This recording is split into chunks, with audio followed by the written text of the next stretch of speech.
설교 본문을 말씀드리고 함께 읽어보는 시간을 가져보도록 하겠습니다. 오늘 설교 본문은 예레미야 10장 19절이 되겠습니다.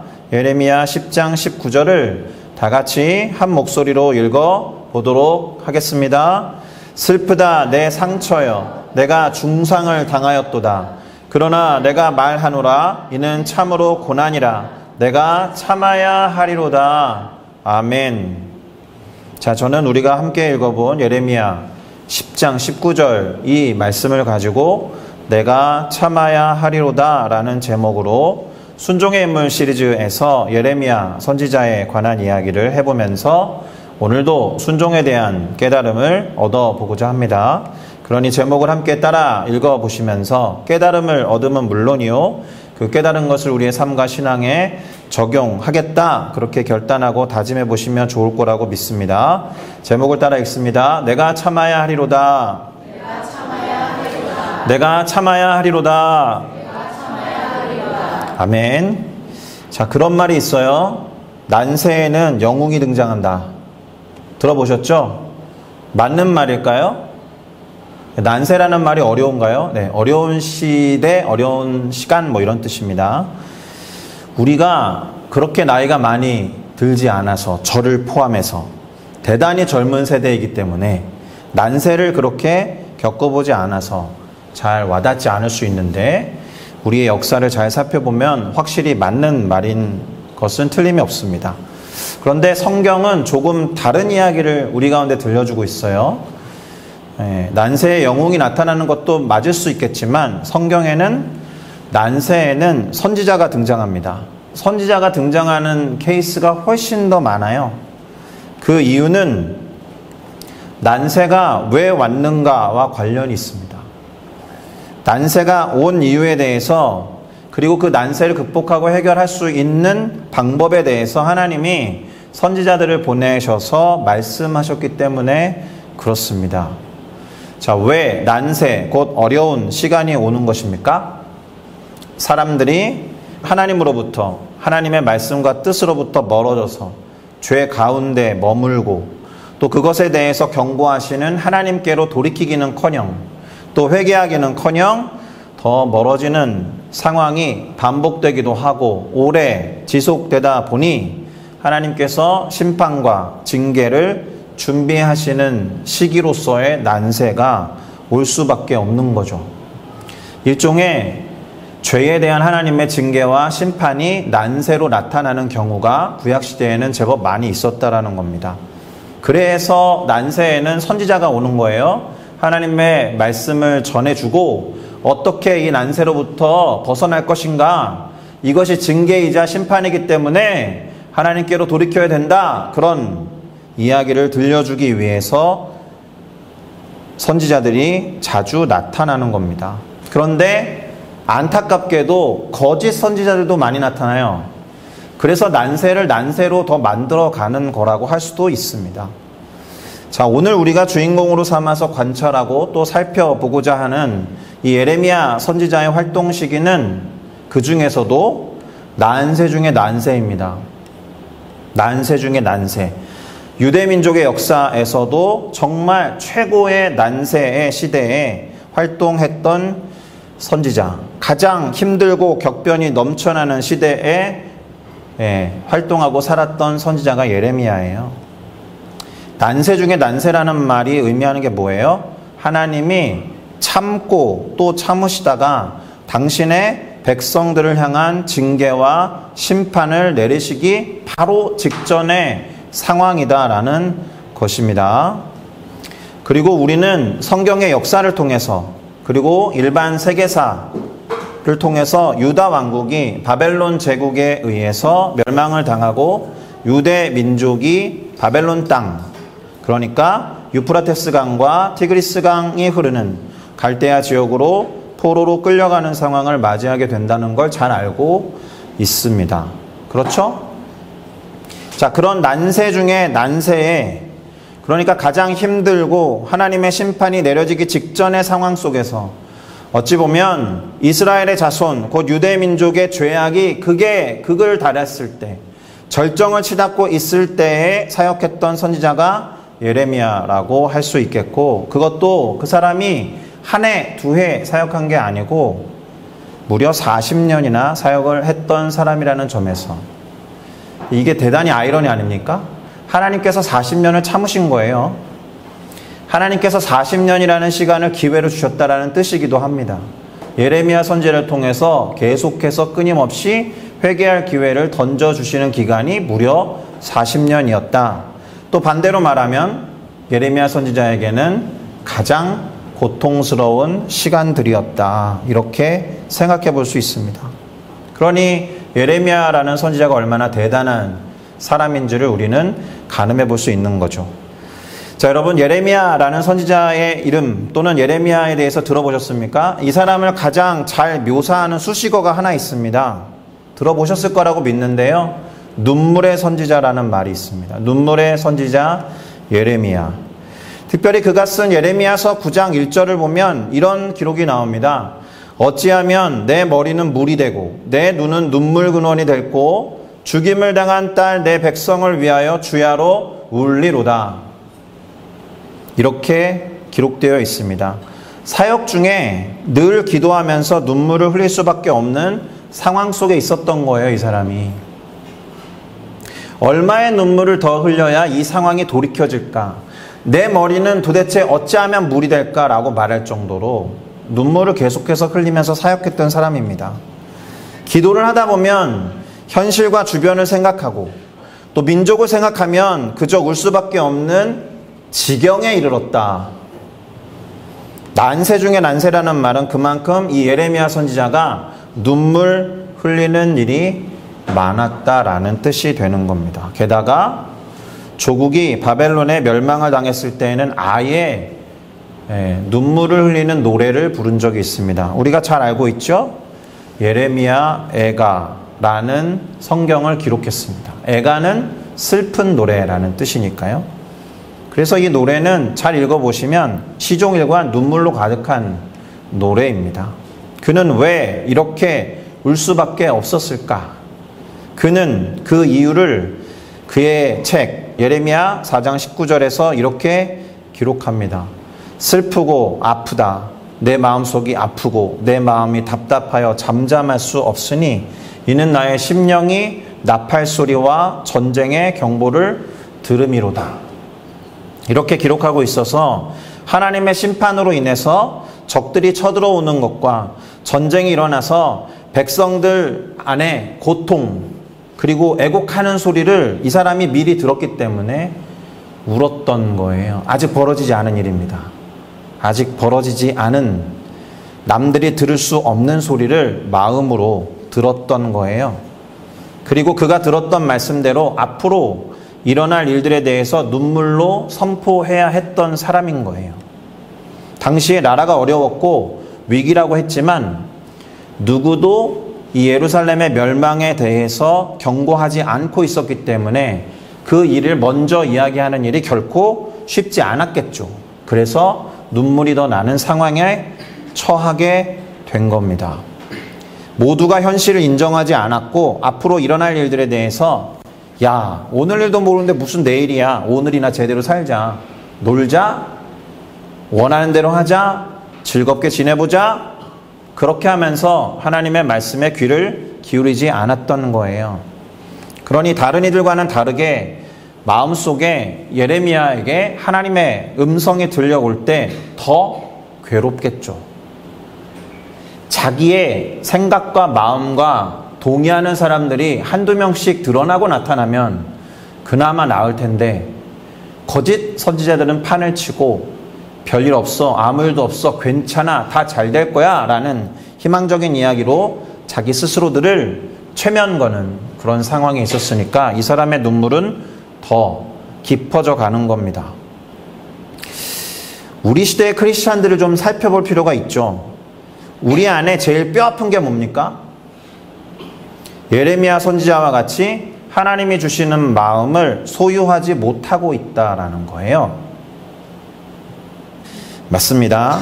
우리에게 초점을 지금 둘 것은 아니기 때문에 예레미야 선지자가 이렇게 눈물을 흘리면서 기도하고 하나님의 말씀을 선포할 수 있었던 것은 그가 하나님의 마음을 소유했기 때문입니다.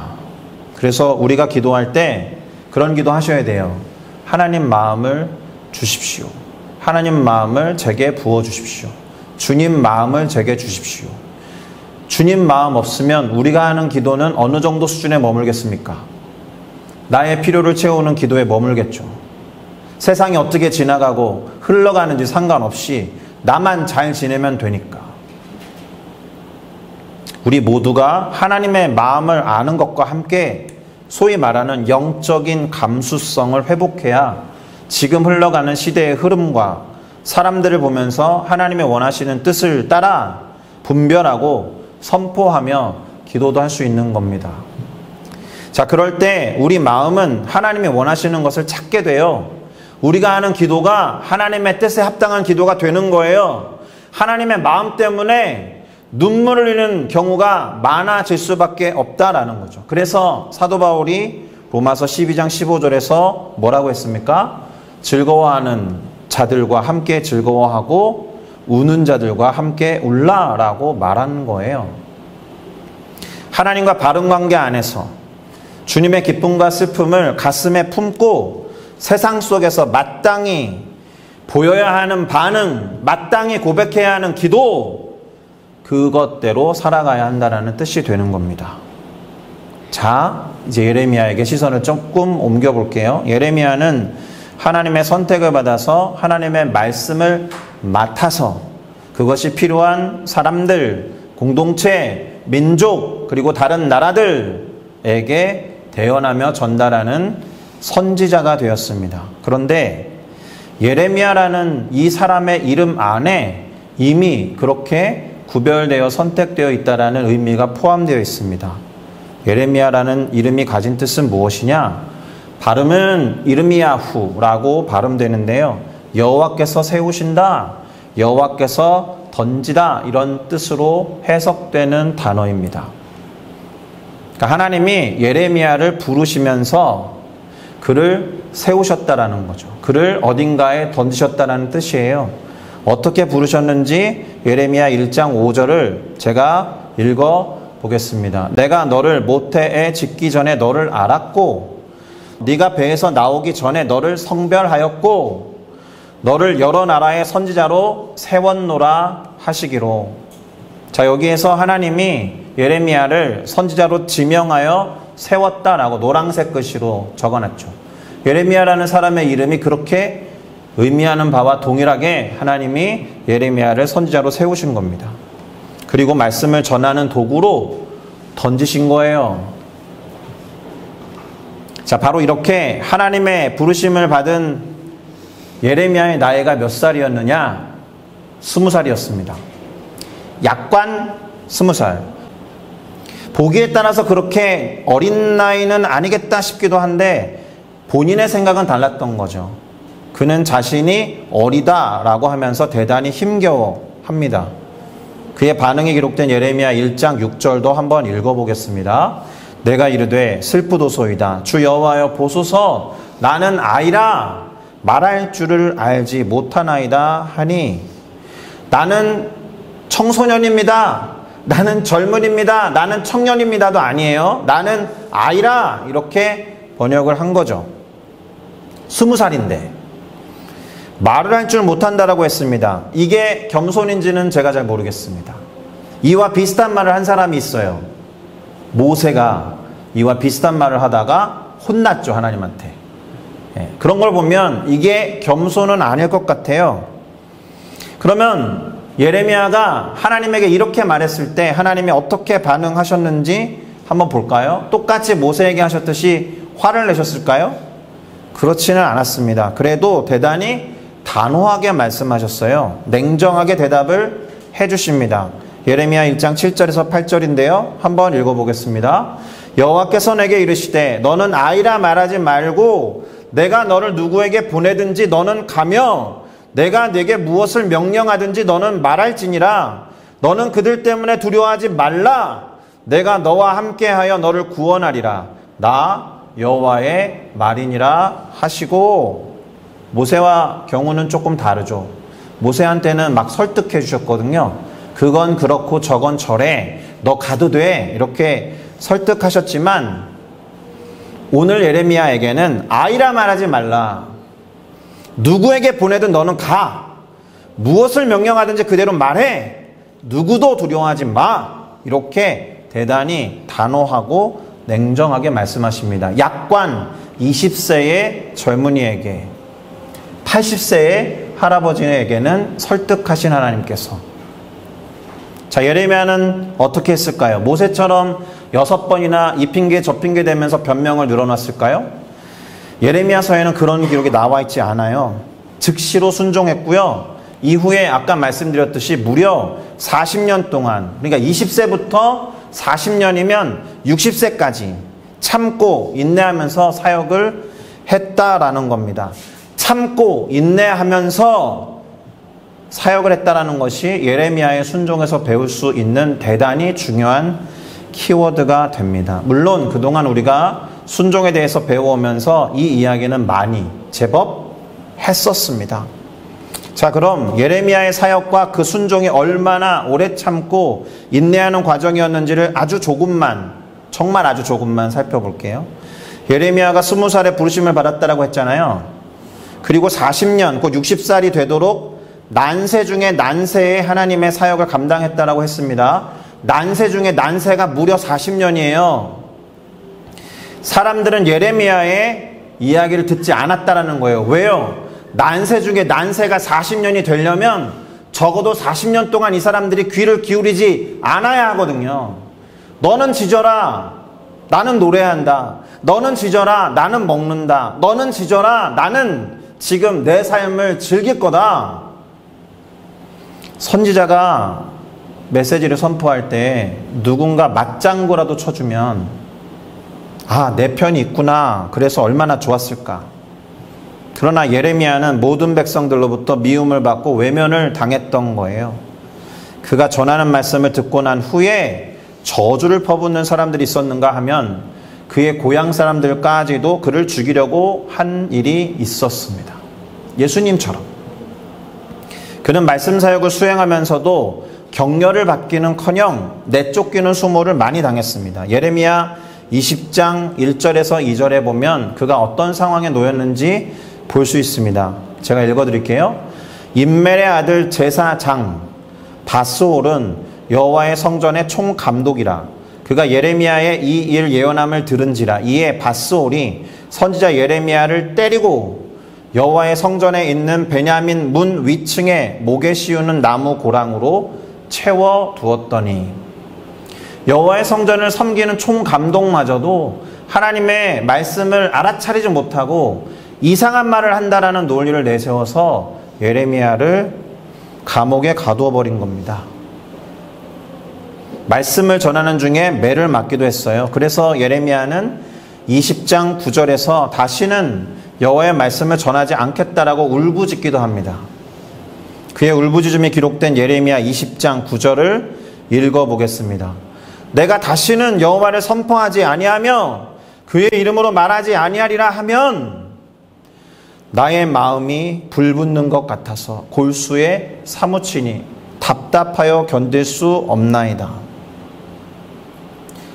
전반부 두 줄은 더 이상 못하겠다였지만 못하겠다라고 가정하고 아무 말도 안 하면 내 마음이 불붙는 것 같고 골수에 사무치니 말하지 않을 수 없습니다. 그러니까 이 사람은 더 이상 말 못하겠습니다라고 하고 싶어도 안 되는 거예요.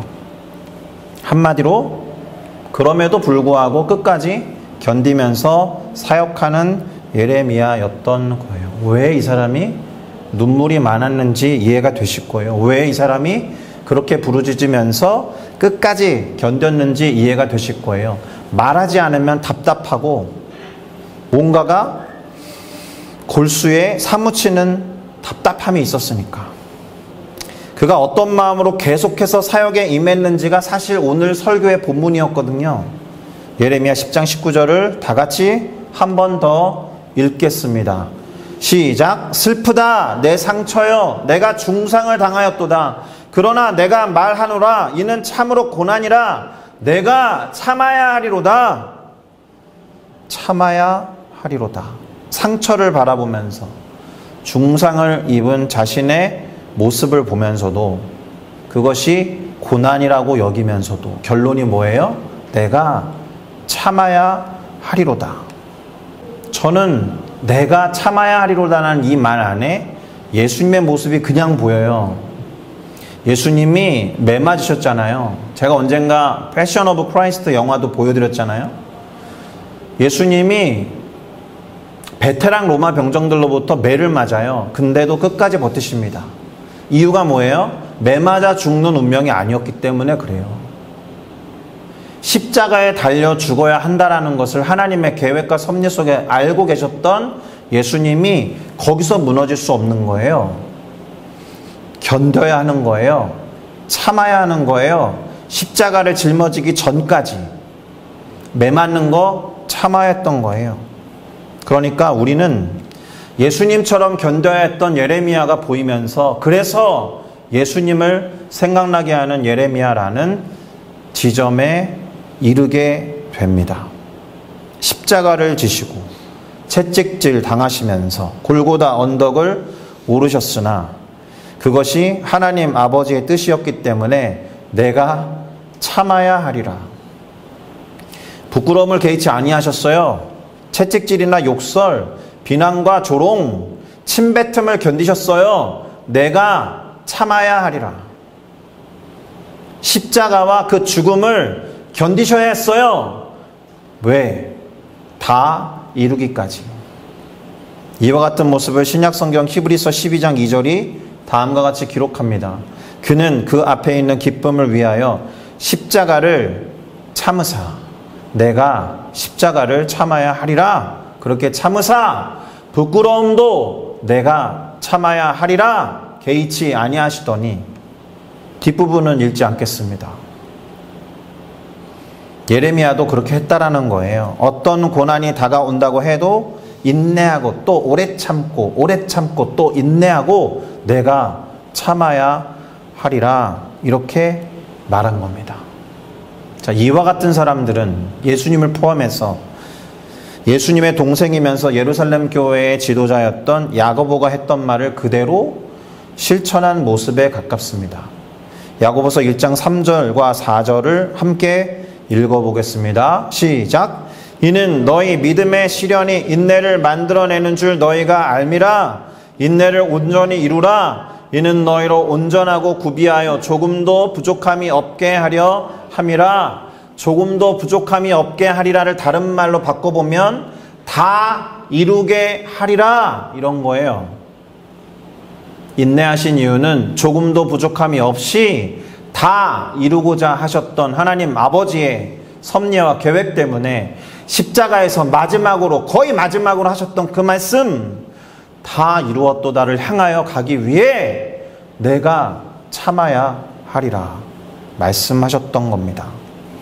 야고보는 5장 10절에서 다음과 같은 말도 했습니다. 이 구절도 읽어보겠습니다. 형제들아 주의 이름으로 말한 선지자들을 고난과 오래 참음의 본으로 삼으라. 아멘. 선지자들을 본으로 삼으라고 했죠. 고난과 오래 참음의 본으로, 모델로. 이 선지자들 안에 당연히 누가 포함되겠어요? 예레미야가 포함되죠. 예레미야를 고난과 오래 참음의 본으로 삼으라. 이렇게 말해도 정확하게 들어맞는 이야기입니다. 그래서 그랬을까요?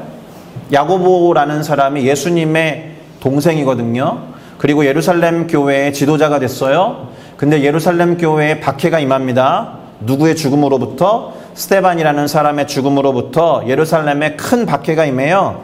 그런데 예루살렘 교회의 크리스찬들이 도망가면서 뭘 했어요? 복음을 전했어요. 참고 견디면서 비록 내가 도망가고 있으나 박해를 피해서 도망을 치면서 복음을 전하고 인내하고 오래 참았던 것을 우리는 사도행전을 통해서 알 수 있습니다.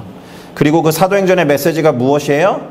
우리도 사도들처럼 또 사도들이 본으로 삼았던 오래 참음과 고난의 본으로 삼았던 선지자들처럼 참고 인내하면서 하나님의 말씀을 전하고 순종하라라는 겁니다. 할렐루야. 이따가 헌금 드릴 때 누군가 나오셔서 사도행전 29장을 노래로 고백할 거예요.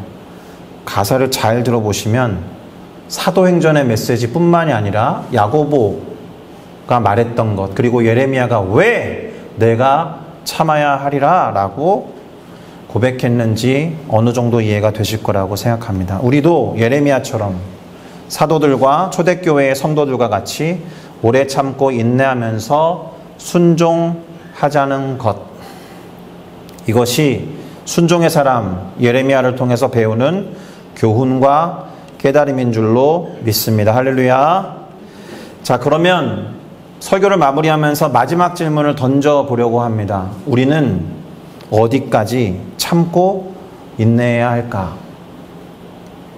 오래 참음에 대해서 하신 말씀은 아니지만 누군가를 용서하는 것에 대해서 예수님이 하신 말씀이 있습니다. 얼마나 용서해야 되죠? 선생님? 이렇게 물었던 제자들에게 예수님 뭐라 하셨어요? 7번뿐 아니라 7번을 70번까지라도 할지니라. 7이라는 게 성경에서 말하는 완전수인 거 아시죠? 완전수가 몇 가지 있습니다. 12도 완전수이지만 7이 완전수인데, 완전수 7과 완전수의 배수 70을 곱한 거니까 이게 단순히 490번까지 용서하라는 말이 아닌 거죠. 완벽하게 온전하게 용서하라는 말인 거예요. 완전수의 곱셈이니까. 우리의 인내와 오래 참음도 온전하게 끝까지 하라는 말씀으로 받아들이셔야 합니다. 다 이룰 때까지. 식구들의 구원을 놓고 기도하고 계시죠? 그리고 때때로 뭐 어떤 신체적이고 육체적인 비난까지는 아니고 핍박은 아니어도 나의 신앙을 부정당하는 경험을 하시죠? 집안에서. 언제까지 참으면서 기도해야 됩니까? 이루어질 때까지. 490이 의미하는 것은 완벽하게 다 이룰 때까지 참으시면서 그 믿음의 경주를 하셔야 한다는 겁니다. 우리의 인내와 오래 참음도 온전하게 끝까지 하라는 말씀으로 받아들이시면 될 거예요. 그래서 예수님도 이사야 선지자가 예언했던 그 말씀과 같이 어떻게 하셨어요? 우리의 허물 때문에 찔림을 참으셨습니다. 내가 이 찔림을 참아야 하리라. 우리의 죄악 때문에 상함을 견디셨어요. 내가 이 상함을 참아야 하리라. 우리의 평화를 위해서 기꺼이 징계를 받으셨어요. 내가 이 징계를 참아야 하리라. 우리의 나음을 위해서 채찍질을 견디셨어요. 내가 이 채찍질을 참아야 하리라. 이것 때문에, 그러니까 우리의 어떠함 때문에 예수님은 끝까지 견디시고 인내하신 겁니다. 그리고 다 이루셨어요. 할렐루야.